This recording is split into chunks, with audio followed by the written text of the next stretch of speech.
Hey guys, in today's video we're going to talk about cash flow and a way to map out your business to help you identify the cash flow drain. Now, cash flow drain is something that's sucking the cash out of your business. Now, it could be something minor, it could be something major, and it's always linked back to your structure. ASIC did a study that almost 60% of small businesses cease to operate within the first 3 years, and they put that down to 40% of those was due to poor cash flow management or excessive cash use. So if we can map out our business in a way that we can identify where those issues might be, we can set ourselves up for a bit more productivity. So let's get started.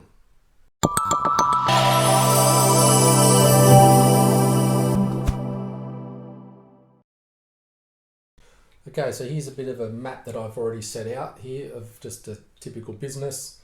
Remember, some of these headings might be relevant to you, some of them might not be.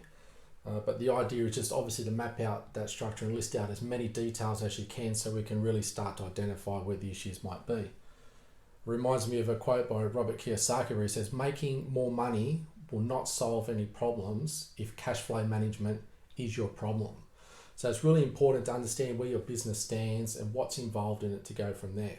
So I usually use just three main basic titles: operations, your product and service, or your equipment with your bits and pieces and overheads. And I like to identify those and think of them as the who of the business. So who is in my business?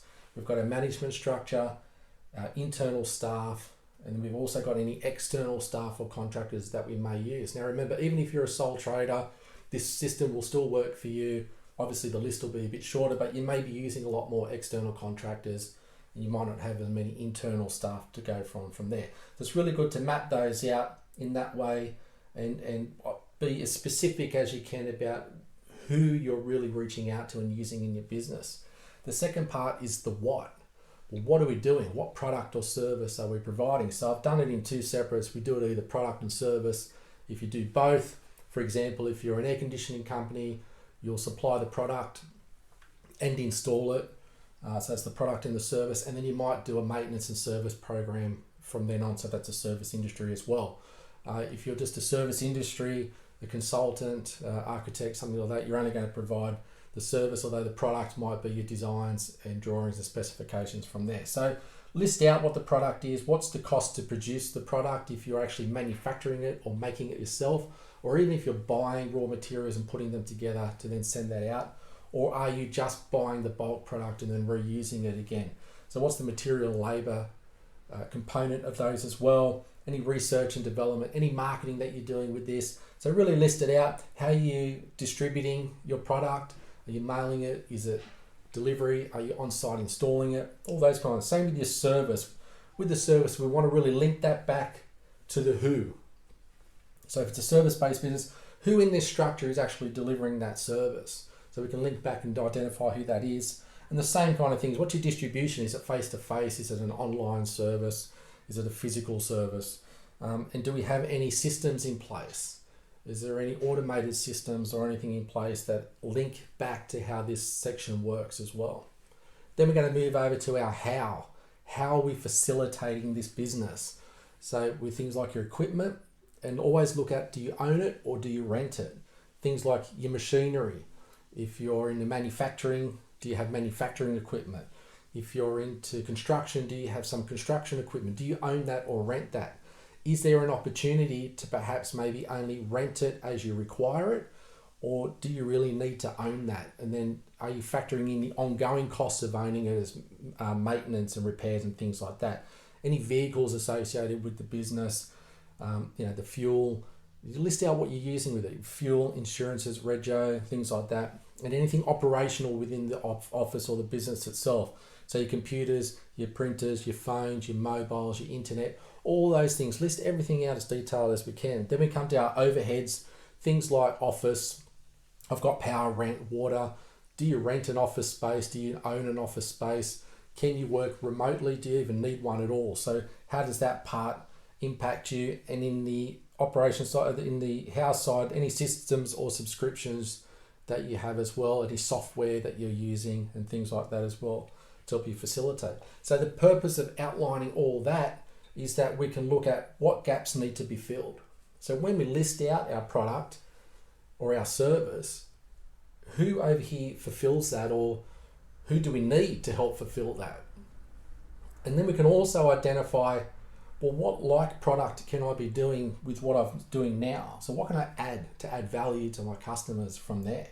And then what's the impact? Can that be linked to what we're currently doing as far as the equipment that we already have and the material, the people that we use? And who can we link that back to as well, to ensure that we don't really need to bring somebody on, but maybe we can utilize the skills of somebody to benefit from there too.